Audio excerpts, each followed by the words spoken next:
Sure. But thank you. That's a very good question as far as creative. How do I begin working on a project? The first thing I always take the time to do before I start playing anything is to do a bit of research, a bit of preparation. I find that if I can kind of gear up to being creative, um, it's oh, Nile, thank you, Nile, beautiful. That's easy. I will remember that.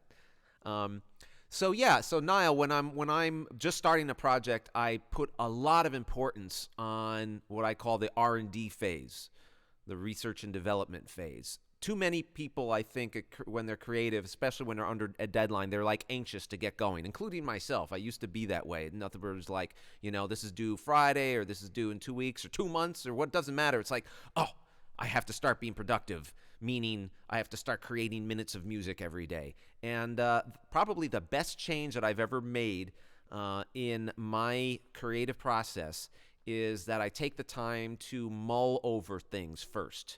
I intentionally hold back. I refrain from creating, even if I kind of want to.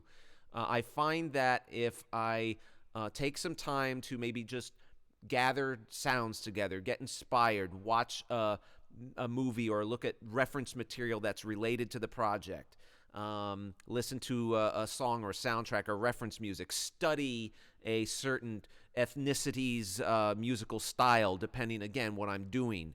That's the first thing I always do.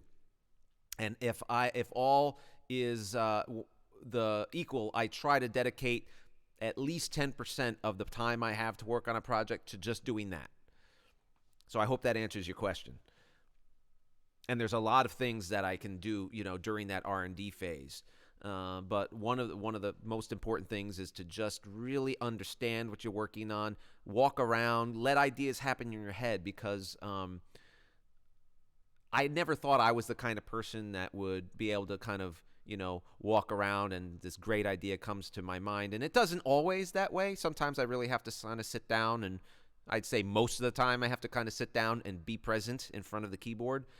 But sometimes I will tell you, some of my best melodies have come when I was driving, walking around. And I will tell you that most of the time it's intentional. Most of the time it's not like accidental where I'm woken up or I can't sleep and then the idea comes and I have to go to the studio. That has happened. But I'd say a lot of times you just give your mind a chance to do its job, and you'll find that a lot of good stuff happens before you sit down in front of the keyboard, and I can't stress that enough.